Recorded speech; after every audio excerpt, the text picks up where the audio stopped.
Joining us from somewhere around the world, it's Mike from around the world. Mike, how you doing tonight? God bless you, Pastor. I'm doing well. God bless you. Amen. Are you ready for the showdown? Which one? Well, that's a good question. Okay. Well, I've already talked about, the earthquakes, the volcanoes, and now the glacier. So let's go there. The glacier. What are the odds, Mike, that you're going to have this big summit between Putin and Trump in Alaska, and you start having earthquakes, volcanoes, tsunamis, and now a gusher? I mean, this glacier, when it released the water, it's 16.6 feet higher than the Menindee River ever has been. Yeah. So is this a prophetic sign of what's taking place here? I most certainly believe that is a foreshadowing of. I don't think that people realize the potential of what happened there. Right. That was in fact. A ice dam that burst. That was an ice dam. Yeah, yeah. That's one of the most dangerous situations we are 100% going to face all over the earth. Right. The water event is on its way. And I believe that, the water breaks right before the baby comes, right? That's a true That's right. sign That's that a right. baby is coming. But here's what people may not understand. You're looking at areas of high mountain Asia, the Andes, Pacific Northwest, and European Alps, Iceland, Alaska, of course, and Greenland, Central Asia. All of them have ice dams, right? Okay. These sometimes are underneath the water too. Pastor, they're melting at an alarming rate. You said that. The oceanic ice is almost gone, right? Oceanic ice is.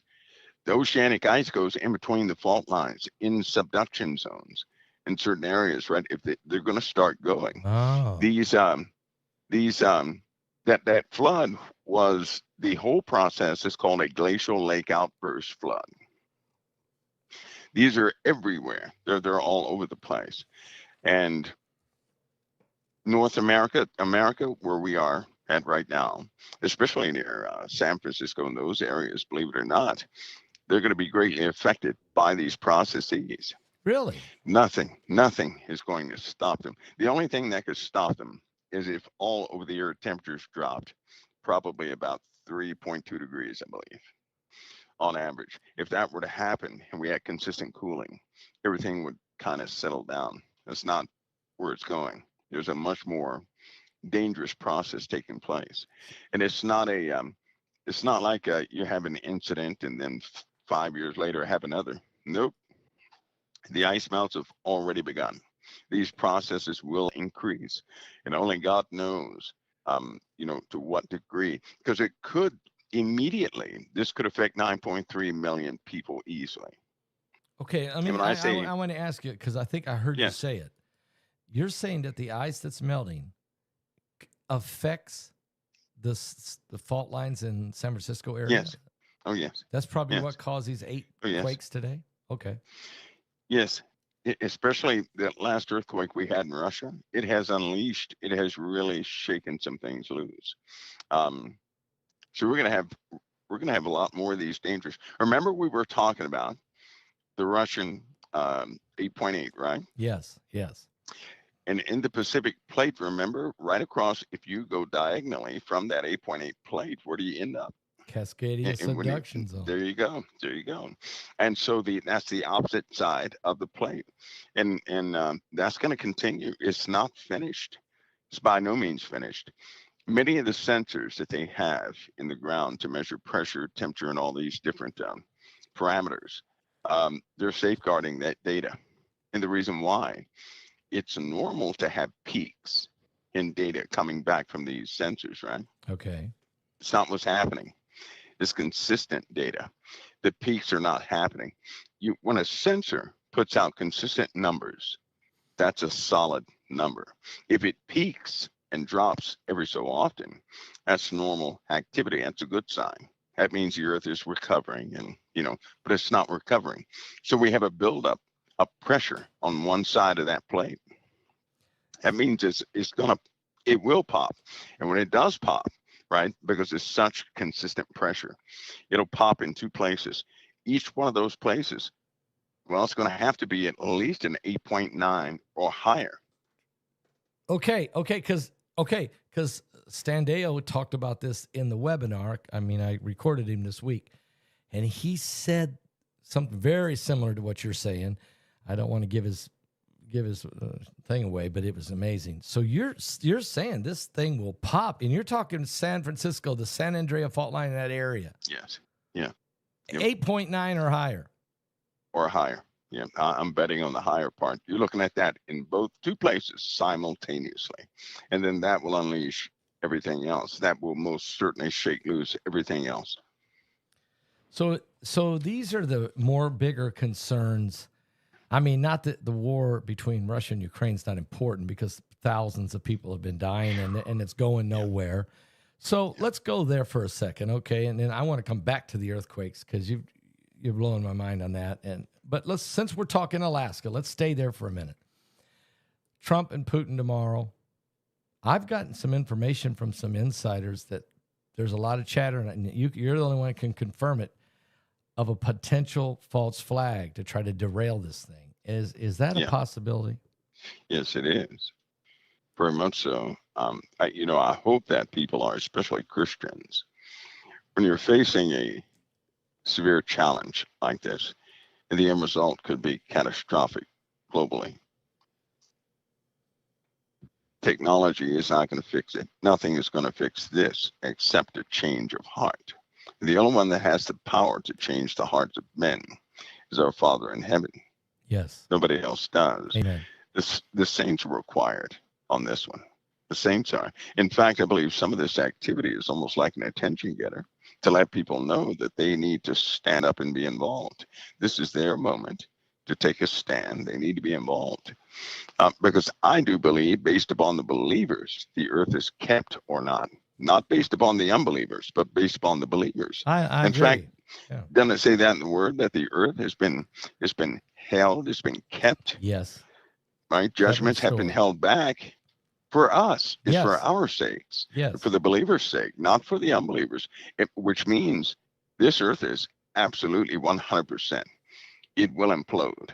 And God's determination upon that time is geared towards, his mercy is towards those who believe. And so when we see these simultaneous activities unfold right before these major events, I do believe they are from the Father. It's a clear message, because it that kind of that's the only thing that wakes us up. And when it happens over and over, it's beyond coincidence. Would you say the Sea of Galilee turning blood red, would that be a coincidence? All of it. Oh, yeah. Is that Galilee? A sign? Galilee. Any other lake would be, that'd be another lake. But Galilee? But Galilee, at this time, right before they're scheduled to have talks. So you're going to have, but I'll tell you something, Pascal. When you try to, there's a principle that happens in life. I believe that everybody can identify this principle. A lot of people in life, they'll say, well, they'll be at home and they'll say, if I can get rid of this one problem, I'll be okay. I believe everybody is mature enough to have noticed that when you rid yourself of one problem, another one comes up in another area of life. So if you get rid of money problems, you may have relation problems. If you get rid of relational problems, you may have another issue. That means there's always an attack. Evil is always at work. Satan never sleeps. He never does. In this case, if, say, these talks are successful, right? Yes. That will be purely up to the believers, but you're going to have this transference of activity into another area. So the believers, they're going to have to really cover everything. They're going to have to watch if there are specific areas of expertise and really pray over those areas. Right now, we have in America and in other parts of the world, we have an uprising of people against their leadership in a way that I've never seen it before, right? And this is global. And the people for about a month, I can't it's hard to see what's happening in Russia. About a month and a half ago, people were questionable regarding Putin, right? Do you know what's happened lately? No. What's happened? They're becoming patriotic behind Putin's resistance to the Is world. is it because they sense he may be going to do peace and end the war, and they don't want war, and are they happy about that? I think they're believing the propaganda, right? When Trump came into office, he started to shake things up so bad. You had too many people were talking, right? Right. And so that really multiplied the amount of people who were telling a narrative. Those people who keep saying America's evil, and those people who keep saying, all these negative things, you see that happening in New York. But yeah, people that are saying America's evil, this and the other. The people in Russia have begun to adopt some of those voices. And so Okay. now they're believing against the West and the movements towards peace, right? Which is causing a weird patriotic movement happen. And Iran is no different, right? There's something happening with propaganda, Mm. and media is reaching them. Not evidently, it's not the media that we consume. It's a different type media reaching them, somebody else's message, causing them to get behind this anti-West operation, right? And it's growing. So we're going to see. We will know after these talks. I don't believe that in the first day. I don't believe people are going to have an answer to what they think. Right. I do believe there could be some stalls. There could be some, initial agreements that were miscommunicated and come back. I think it's going to be a drawn out situation. I do too. I do. What about this guy Zelensky? I mean, he's the odd man out. That he's got to get brought in though, don't he? At some point. I hope that whoever his real boss is made known to the people. Mm. Zelensky has a boss, Right. and the loyalty of that boss is well. I think this situation could push it out to the forefront. Did you notice how he changed Yep. 5 or 6 times? Yeah, Right. I have. It's almost like he's not in control. He's an actor initially, Right. a comedian, right? Right. But he will change on a dime. His loyalty is not really there to anybody. His boss is they're going to negotiate on behalf of their own interests. They're trying. Is his boss Ukrainian or European? I don't think. No, I think his boss could be American. Okay. Okay. Now we're getting to it. Yeah, because you're looking at a place that's rich in minerals. There were deals and trades happening before this war ever broke out.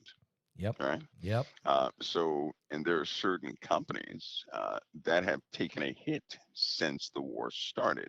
And if we didn't have any interest in Ukraine prior to the war starting, those corporations would not have taken a financial hit. But they did. That's how you can know who they are. And come to find out, they were getting these unclassified shipments from that region of the world, so we know what they're doing. Anyway, so there's a lot of under the table things happening with Ukraine and some corporations out there. All of it's going to be pushed out to the forefront. Unfortunately, I think it's going to happen after there's going to be some dust in the air. Do you think that Trump and Putin will agree to something small, or maybe not small, but at least Trump wants a ceasefire? Just wants a ceasefire and then he down. does. He does. If he don't get it, does he go home? No press conference with Putin? Or he's not going to give up. He's not going to. He's been frustrated with Putin before. Right. Right. He's openly spoke about that, but then he came back. When he's after something, he's not going to stop. No, you're right. If it's one thing he doesn't do, he doesn't drop the deal. He'll come back to that deal. So he's working on peace. He wants the world to be. And I'm so happy. Peace. I'm happy that he wants peace. I mean, he does. He does. He genuinely does. Now Putin wants he wants a bigger nation. Yep. He wants his nation to have some grandeur or something. And I fear that that's going to be the cause that will stop him from, conforming to Achieving. what they really want. And Yeah. he does not trust NATO, right? So No, this is no. this is going to cause. I believe they tried. The West and NATO have become a lot closer before this Putin Trump meeting, right? Yep. For a reason. He doesn't trust NATO. And ultimately, this may boil down to Putin and the USA. It just may. Yeah, It just I may, think it because does. he didn't trust NATO. Nope. NATO has lied too many times. If he allows that land, here's one problem I see personally. Despite what the initial agreements are, if Putin allows territory to be kept by the Ukrainians, it's right at the doorstep of Russia for the Ukraine, right? So he's going to have some sort of agreement that NATO or nobody else will ever set up, operations in that area. Because if he does not take that territory, he cannot secure Russia. Well, I think Anybody he's. could easily mount forces So there, you're right? talking. Let's And begin to say go against. you're saying that. Let's just say that Putin's going to get to keep the 19% of Russia of Ukraine that he's got, including Crimea. You're saying that the question is going to be though, what's the border? The border there. Who's going to secure that border? You're saying NATO can't show up and just start stacking soldiers right on that Russian line. That That's right. won't that That's won't right. cut it. That's why he wants Ukraine. And I hate to say this, he can't have just a little piece of the Ukraine.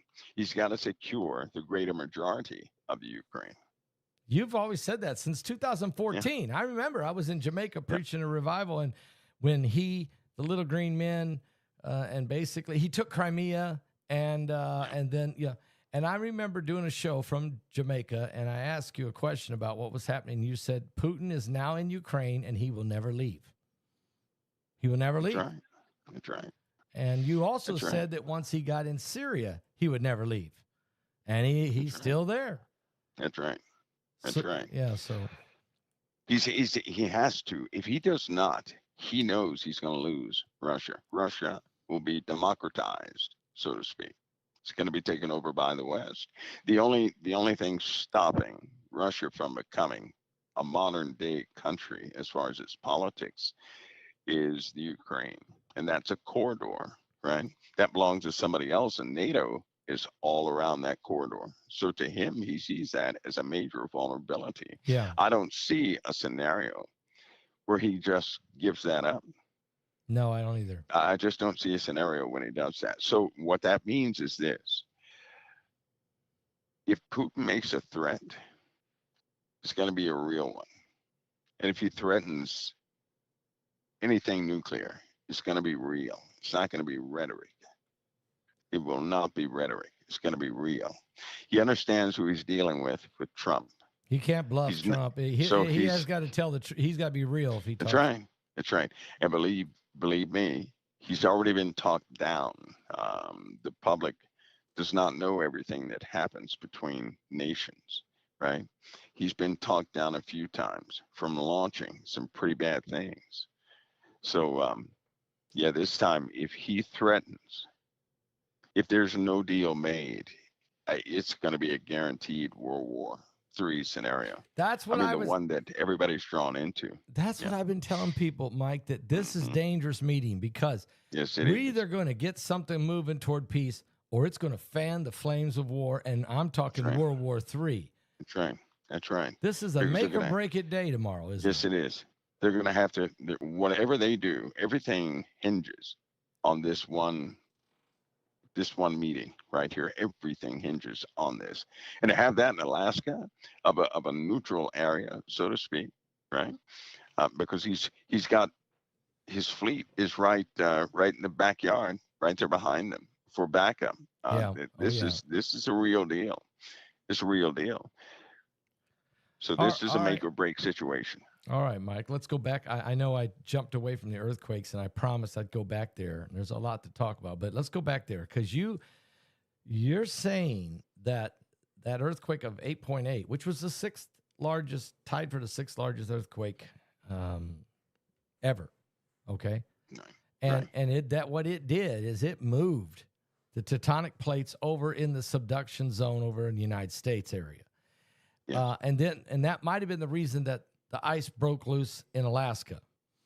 Yeah. And with the ice breaking loose, that means that the ice caps are melting, and underwater the ice is melting. That's lodged into these crevices of these fault lines. So you're saying that we're on the verge of a 8.9, 9.2, 9.5, whatever in San Francisco. I mean, that's or somewhere along the San Andrea. Would you say that? Yeah. Yep, right along that Pacific plate, we're going to have some big problems. Peru, for example, right? Peru and the Nazca plate, the Coscos plate, Caribbean plate. We're going to have some activity from those plates. The Coscos plate's a fairly new plate. It's new, the whole bunch, and there's no way it stays stationary. Now, it's still going to be the cork, right? Because it's holding the pressure of the other plates back a little bit. It's a good gauge to see where the plates are moving over time. And the reason why is because over time, certain fault lines disappear altogether, certain continents disappear altogether, new ones appear, right? Um, but we're having major movements.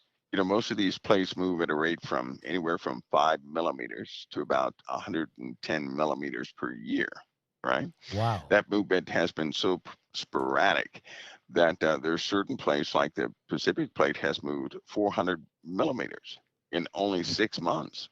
And it's starting to warp, right? So the Pacific plate is warping. It's actually warping itself. You have the southern side moving faster than the northern portions of that plate. So it's doing some sort of a twist type deal. That's going to cause some major instabilities. Then you have the Nazca plate, which is acting on the Scotia plate and the South American plate, and you have all these tectonic pressures building up all over the place, Pastor Paul. We have this melt event in Alaska, for example. That same melt event, when Russia had its earthquake, there was a heat jump up to, I believe it was 400 degrees in the water, What? right? Now you may ask, how can you have that? Nothing is boiling. If you take distilled water, if you ever want to make superheated water, here's an experiment, but don't let kids do it. Take some distilled water, right? Okay. Put distilled water in a coffee cup. You put it on high for about 2 minutes. In a You take it microwave. out, it's not going to be boiling in the microwave. It's not going to be boiling, right? Right. Then you stand back and drop a pinch of sugar in it and back off. As soon as that sugar hits, it's going to be a violent reaction. In fact, anything that hits that water is going to be a violent reaction. Okay, that's what's sitting under the ocean, superheated water. Fastball, Wow. that water with these earthquakes that we're having is starting to let that superheated water come up. I see. And when it hits the seawater, a violent reaction it has. In Explosion. fact, they still haven't come out to tell people what happened in the area of that 8.8 in the ocean. But the same thing is going to begin to happen in the Pacific plate, the Juan de Fuca plate, near up there where Alaska is, and everything else. We're going to really start seeing some pretty violent activity coming from the oceans with these earthquakes, and the earthquakes are they're going to magnify both in frequency, duration, and Now, also magnitude. when and I know the 8.8 earthquake happened, tsunami happened, but 7 volcanoes erupted simultaneously, including the big one that had been dormant for 600 years. Yes. I'm going to ask you a Yeah. question. If and when the plate over in Cascadia subduction zone over by Washington State, it gives. We have a 9.4 earthquake or something like that. Does Mount Rainier, maybe not even that big, maybe 8.8 again. Does Mount Rainier blow? It hasn't done anything for, I don't know, hundreds of years. Does it blow too? Could Well, it? Could it? sadly, it's Mount Rainier is already uh, waking up. It's already waking up, right? I'll tell you right now, it does not need any shaking to do its damage. I believe the walls are thin. It's It's having more and more geoactivity out in that area. But yes, it could. Yeah, and here's the part. You don't want an earthquake like that in the Pacific Plate No. because you have three. I know everybody knows about Yellowstone. I'll give you Yes. a hint of Tamaulipas. I'm always talking about Tamaulipas because I want people to understand that Tamaulipas has two brothers in the Pacific Ocean, right? Okay. These are massive volcanoes. These are world enders. Let's put it that way. All of them are world enders. You're looking at a tube that goes down to an endless source of magma. If they blow, it'll make Yellowstone look like a pinprick, right? So you're looking at a volume that's indescribable. There's no way anybody can And measure it's up in that volume. Alaska. No, No, it's in which the one you took? Pacific Ocean. Oh, you're talking about the one in the Pacific.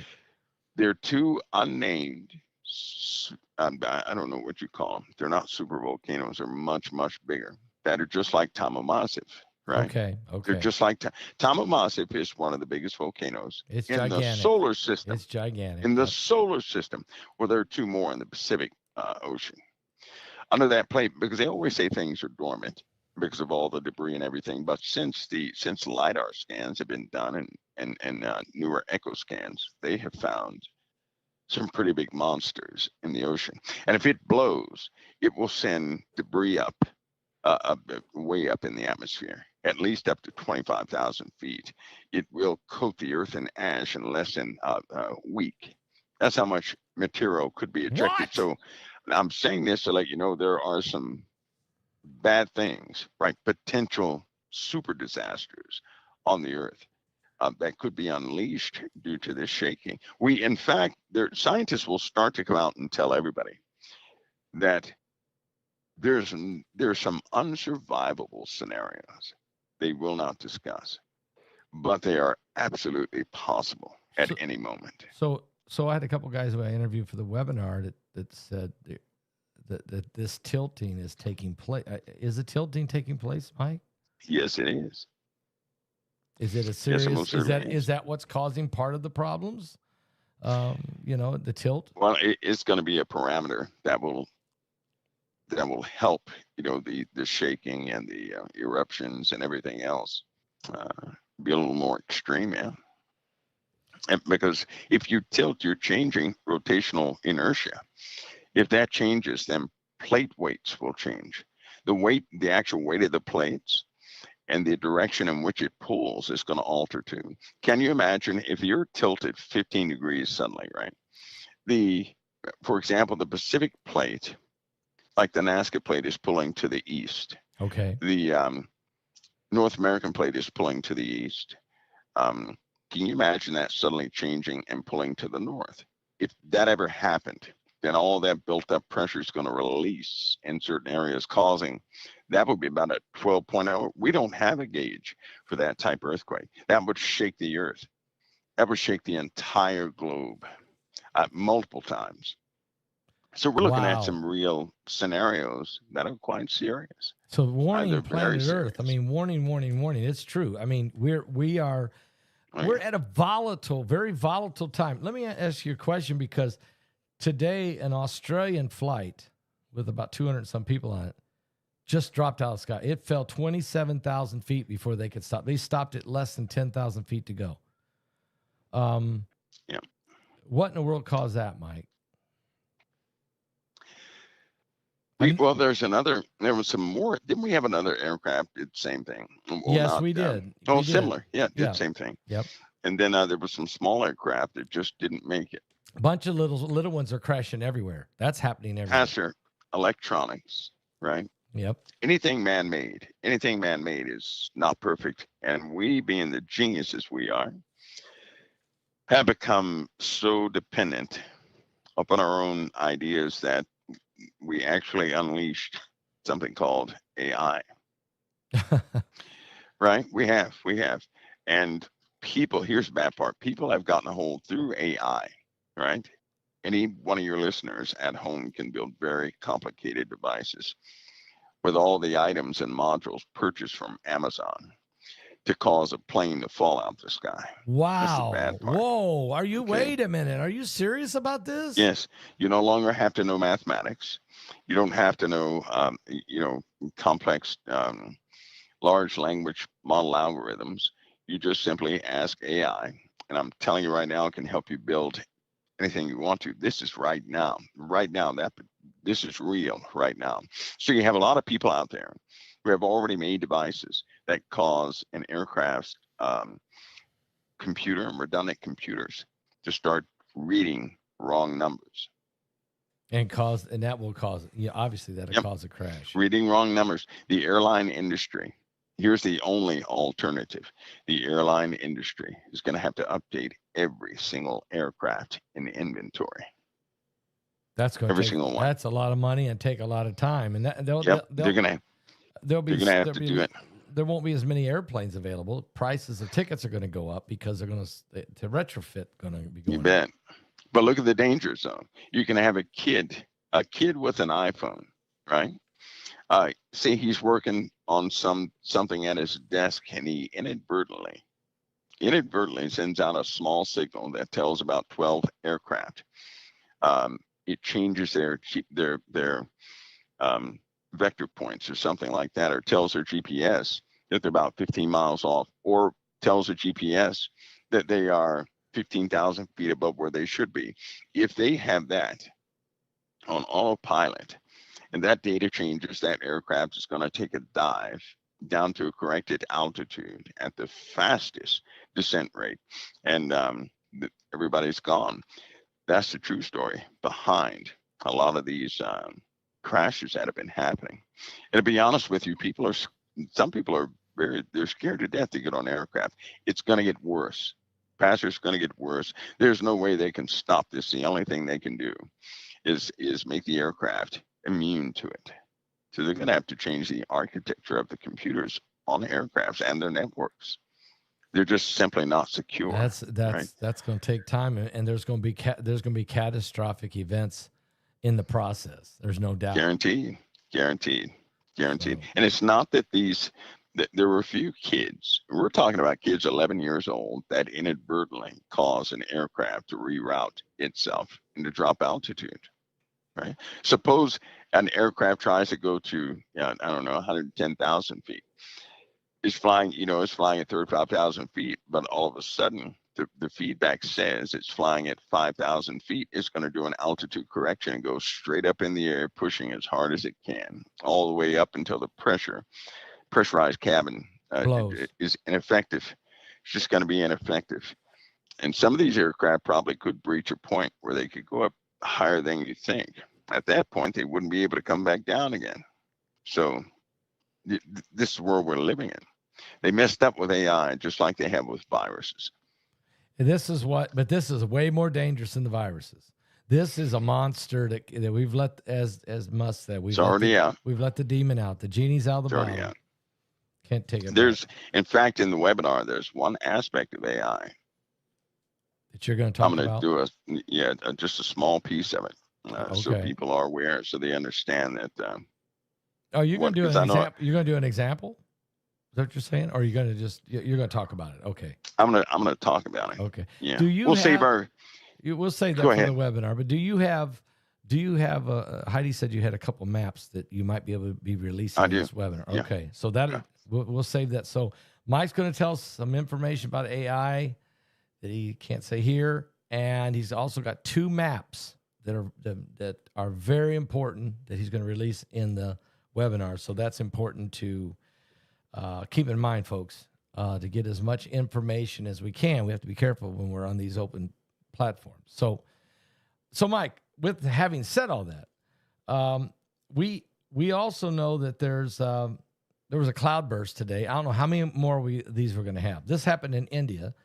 They found 55 bodies. There's hundreds missing. A cloudburst or something similar to that happened, in Milwaukee. Something similar to that just happened again up in the Smoky Mountains. I mean, they're flooding again. I mean, what is going on? I know down in Florida, in South Florida, in Plant City, Florida, they had 11 inches of rain in 3 hours.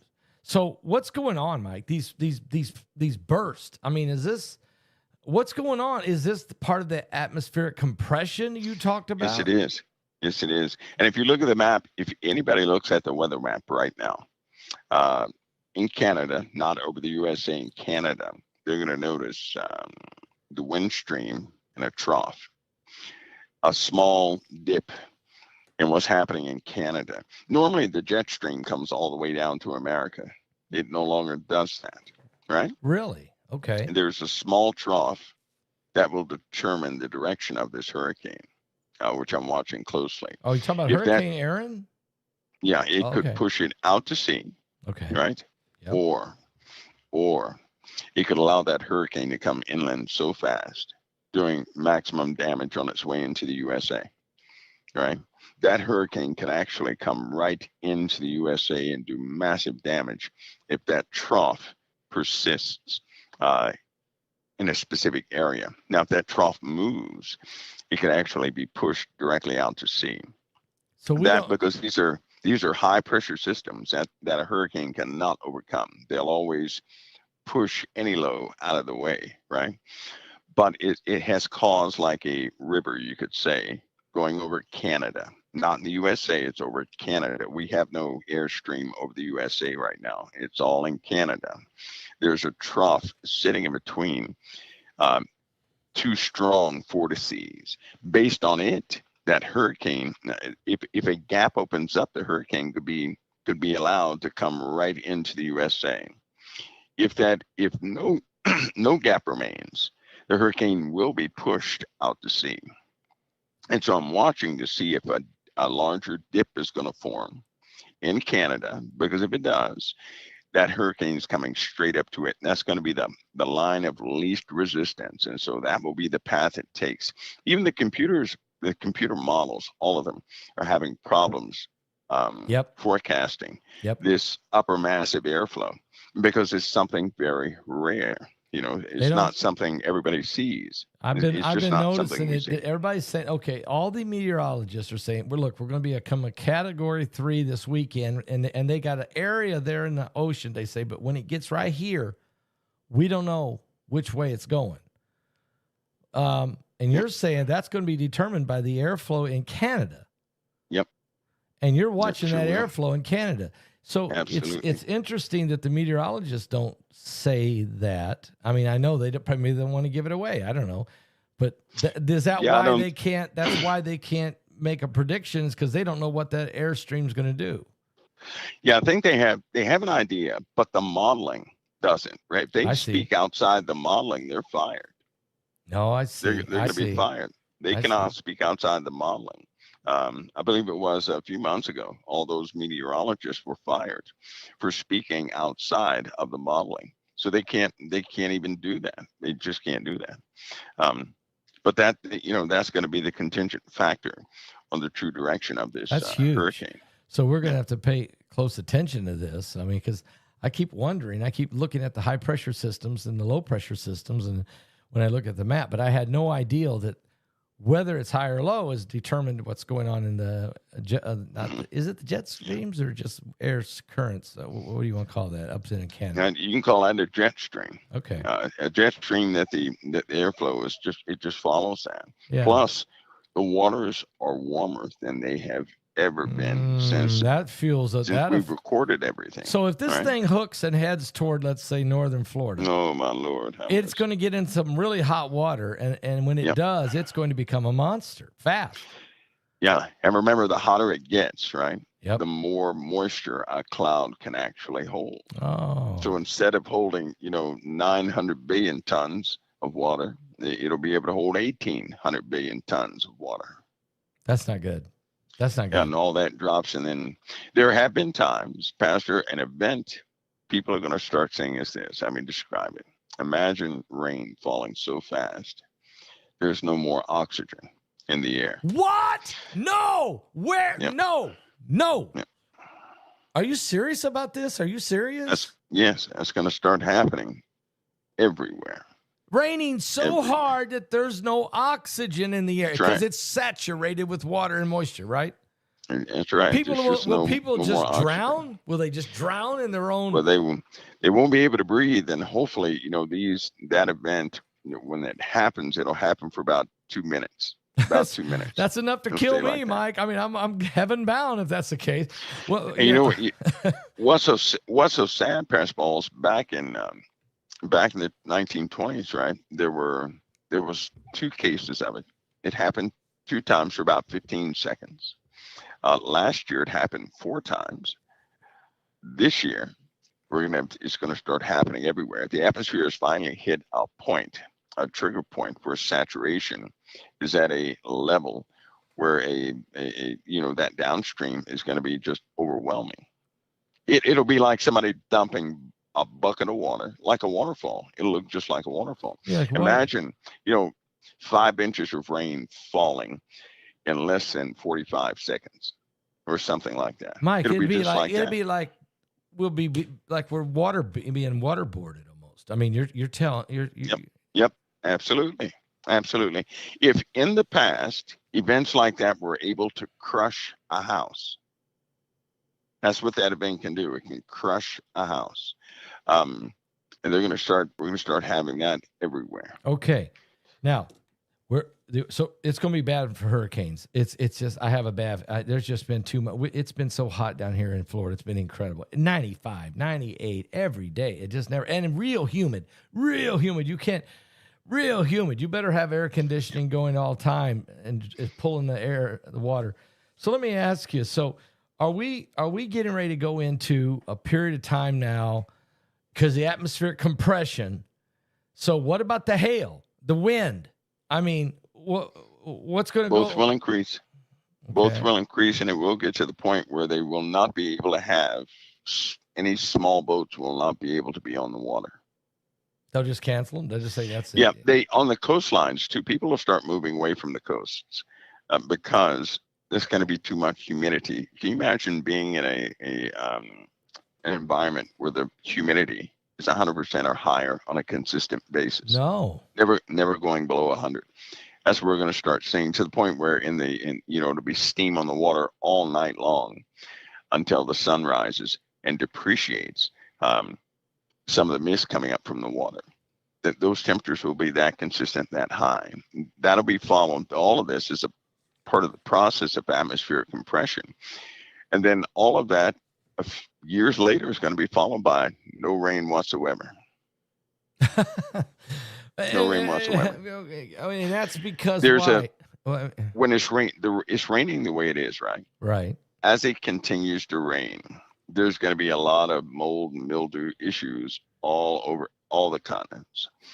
As that continues, the temperatures will continue to fluctuate and change and get towards a warmer, types of water, but the chemistry of the water is changing. As the ice melts, as the sea ice melts, as glacial ice melts, we're going to have a chemical change in the water. That chemical change, some of those chemicals will translate into the clouds. This is going to change the overall system and how things function and operate. When that takes place, it'll take, that's almost a 1,000-year cycle before it goes back to normal again. And Pascal has happened before. This is a problem. This is a cyclical change that is seldom discussed. I don't know why they won't discuss it, but we have cyclical events. This has happened before. All the chemistry in the water changed. The weather patterns altered. They were changed. We have oceans beneath the oceans of this, you might as well say, superheated, distilled, purified water. That's going to double the effects that we have now as this hot water breaches the surface to go into our waters, right? Yeah. Many people don't know this. That's why in America, they capped off certain lakes. Let's just say that everything in America is strategically positioned, right? And it's very difficult I haven't heard anybody discuss some things I know for a fact, some things that many people know for a fact. Many of these lakes are not natural within the USA. They're not natural. Well, how'd they get there then? I mean, they're not natural. Underneath the USA is there's a different story happening below the USA. And some of these lakes are purposely put where they are, purposely put there. Well, I'll put it this way: there's no excuse for us to ever have a lack of fresh water. How about that? There's no excuse for that. But that's a different story. Yes. But they things are different like this because these people they try to hide so much. Look at the secrecy behind UFOs. It's ridiculous, right? Let's talk If about it's a that. if it's a nonsense subject, what's the secrecy for? So what do you think Right? about this? What do you think about Atlas? I mean, I'm not saying it's UFO right here, but let's just ask you some question because there is no tail yet. It's traveling at an enormous speed. Avi Loeb is a pretty smart guy. He's a leading astrophysicist at Harvard. He's saying, Yeah. look, something's with an intelligence is directing it. I can go along with that if God is throwing it, but is there something going on here? This is the third one to come through in a little bit here. What's going on, Mike? Well, they still never really classified a Muamua. What Uh, it was, that's right. definitively. That's right. I think that you can have exotic situations out there, and as far as it being some kind of a ship or something, right? He has to have seen some things. Well, look at the ruins in the Middle East, right? Yep. Would it shock you to know that real technology can look just like an obelisk, a stone I obelisk, can a believe that stone now that obelisk? I've seen what AI can do, I can believe that some kind of mirage, some kind of cloaking, and not cloaking, but mirage or some type of holographic type ability to create something that's not there. Yes. We have that too. Let's take a column from one of these Grecian buildings, one of Okay. these old buildings, right? Okay. Take a column. Okay. What if you found out that column made of stone was actually made of a very special type stone, right? And inside that column were elements positioned just like electronic components to do very specific things. Take a transistor, for example, right? All the stuff we have now is basically essentially based upon a transistor. It allows things to operate. And so in a transistor, you have silicon, germanium, right? You have things that separate electrons, so electrons can be controlled. That's what electronics Okay. does. It controls the movement of electrons, or let's say the potential of electrons. Well, some of the ancient technology did the exact same thing, right? Okay. The exact same thing. It had germanium in it. It has silicon in it. The same elements that are inside of a transistor are in some of these ancient buildings, Really? built into it. And they also have the telltale arc marks, where obviously a massive amount of electrons are flowing through them. The Hmm. burn marks, right? Okay. Okay. But they did it in a way that no one in modern times can replicate.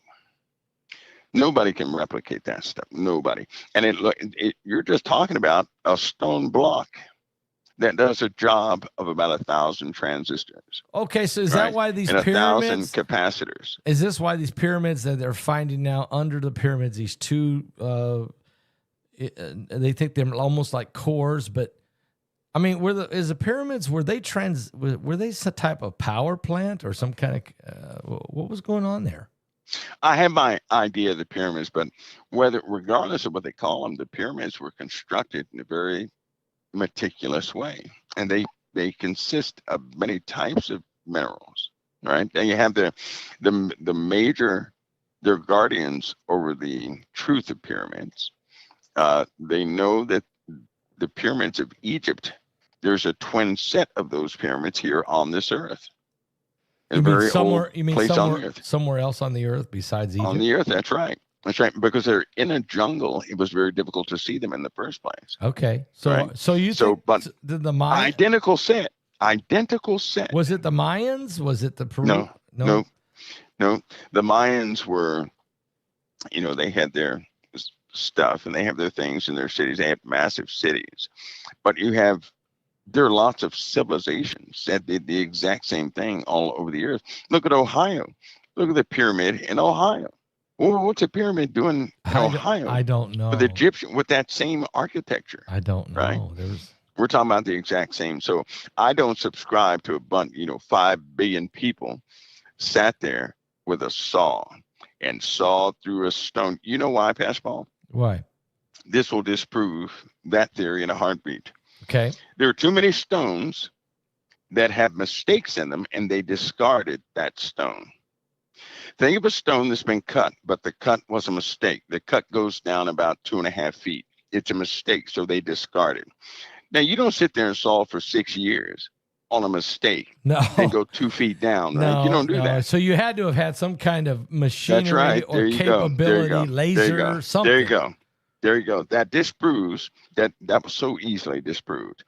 But if they don't share those type things, Well, people have no choice but to say, well, I no, mean, they had to do it by a bunch of people. I know my son went to Peru and he went to Acapulco.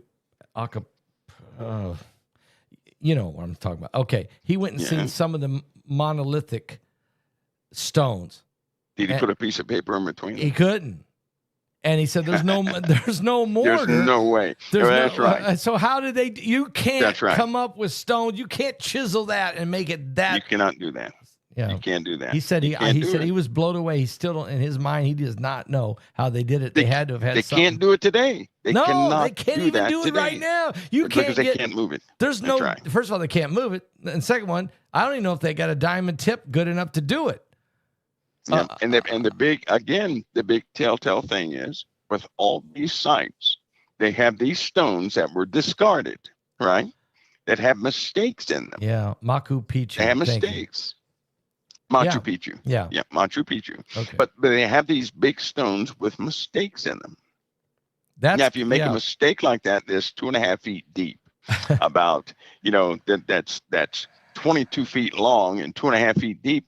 You don't have a bunch of people sawing for 30 years or 100 years on the same mistake. You don't do that. No, right? nobody would do that. You don't do that. These guys And were so brilliant. These guys were brilliant. There you go. If people would just think about that, that would disprove this idea that they had millions of people on a saw for about 10 years to get one stone in place. That's ridiculous, right? Right. They have quarries with these stones that have cut mistakes in them. And the quarries were miles away Yeah, I know it. from the actual site. How'd they get these big stones that weigh 20,000 They did not roll them pounds? on trees. They didn't roll them No, on trees. ain't no The U.S. way. government knows how. There was a man in Florida that knew how. Yeah, he knew There's how a to guy right now elevate. He in- knew how to levitate them somehow. There's a guy in Denver right now that knows how, right? And it's a very simple answer. There are minerals on this planet that will increase magnetism to a great. You think of a magnet, a natural Earth magnet, Okay, right? okay, I got you. Think of a material that can amplify the effects of a magnet about, I think it was 200 times. So that means your refrigerator magnet can now pick up all the cars in your neighborhood. Yeah, it could. Think about that. So you're looking at elements that do things just like that. Exotic elements that used to be plentiful on the earth. Well, if you have an element like that, what are people going to do? They're going to mine it. They're going to mine it and utilize it until it doesn't exist. They're going to put it in technology. And then what happens in a cataclysm? It gets buried under miles and miles of ash and rock and dirt. We haven't dug down to all of it yet, but we found a lot of it. So the digger they deep, the more they find. Wow. More advanced societies and things and technology. It's a very simple story, but it's not taught. It's not. Nobody's teaching it. So people come up with these. They have to have some kind of conclusion in their minds, and they just leave out big portions of history. So I hope that everybody understands that with these stones, where they have these mistakes in them, that you don't make the same mistake. No. And have hundreds of people do that over years. You don't do that. So something else was cutting this, and they said, oops, that laser went through that rock crooked. Let's discard it. And they got rid of it. But these exotic elements you can put them under granite, magnify an entire block of granite, negating the weight of that granite. And then you can push it easily. Wow. They knew how to do it. It wasn't magic. We're missing many elements on the earth that they had back in those times. That had King Solomon Yeah. was said to have had a carpet, right? A carpet. They would dig for this a specific type dust that almost smelled like a sulfur, sugary sulfur, or something like that. This dust would interact with the magnetic field of the earth, and so anything it saturated, the weight was negated. Again, you're dealing with missing elements that was just as powerful as uranium without the radiation, right? Wow. Yeah, because you wouldn't have radiation. You Absolutely. There is an element. I'll say it again. There's one element that also exists that does put out just as much power as uranium without the radiation. But they must have used all this stuff up. It's buried deep down in the earth. They even have signatures of massive amounts of them. They can't reach them. They're sitting there, magma and everything. You can't go down there. You'd never live to get them. Nothing would survive to get them. I see. Yeah. So in other words, they had technologies that we don't have because they had chemicals. They had minerals and metals That's right. that we don't That's have. right.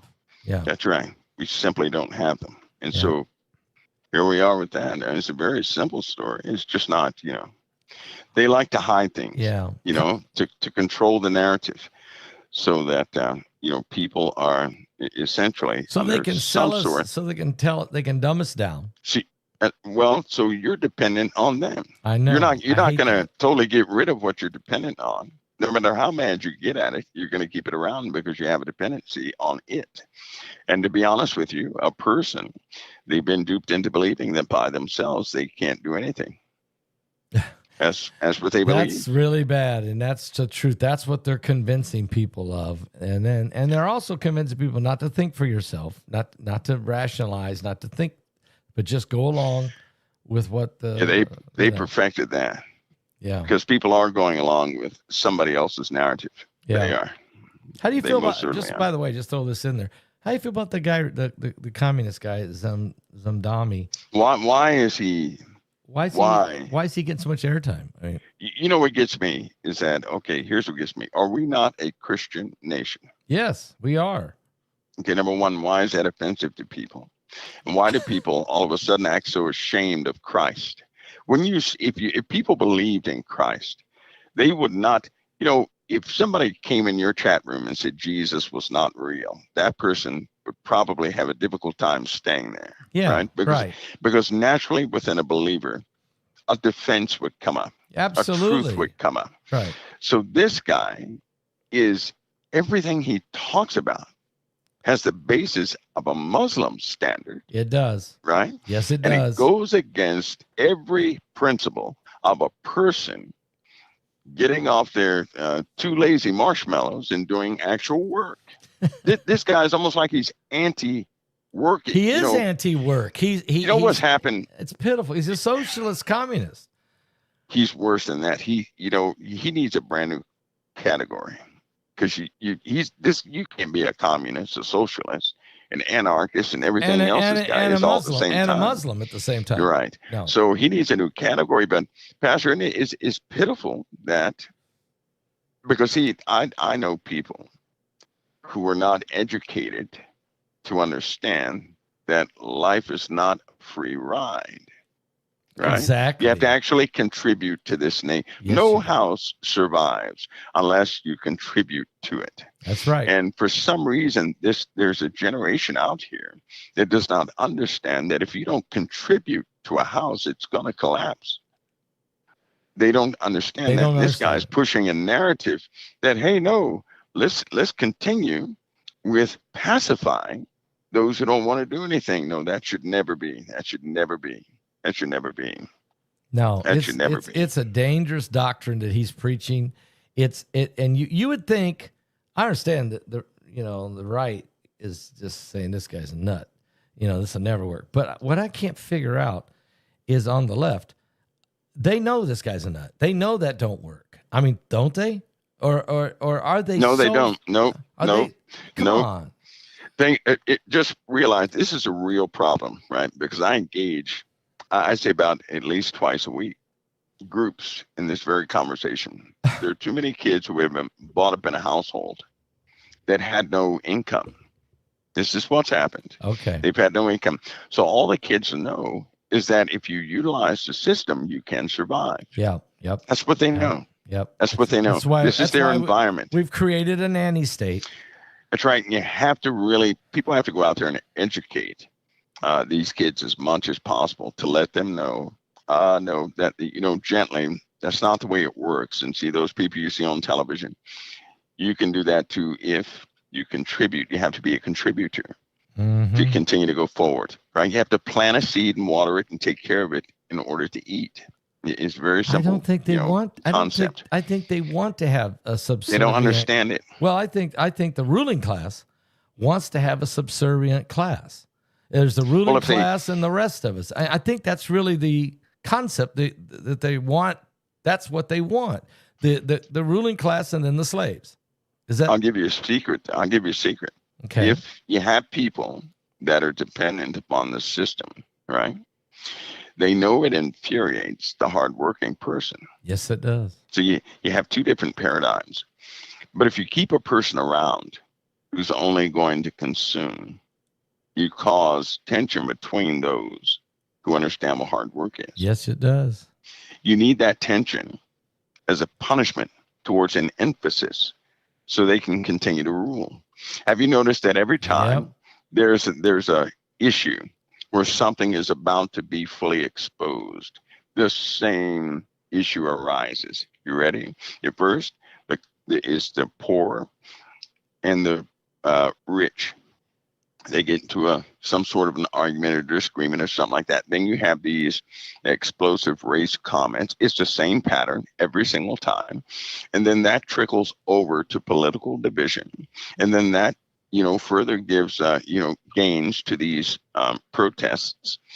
And then action is taken, and you see it on the news. And it continues to go forward. Meanwhile, these guys are doing exactly what they need to do while everybody else is distracted with what people call real life. Right? Yeah. It truly is a false flag of almost perfect design for evil people, because it's very difficult to see. People actually believe in these race wars, the false historical points people push most often, and they fall for the same trick every time. Every single time they fall for it, because they're doing it over. We've been right here where we're at too many times. Why do we keep going back to this? The same thing we're in. Why? I don't know. We're being duped into going back to it because we cannot see when it starts. They can, but we cannot. When we start to unify and have too much power, this happens every single time. And normally when people unify, they start to notice, hey, something is wrong with our history, or something is wrong with the narrative they're giving. Yeah. Right. And then this happens every single time. It's amazing.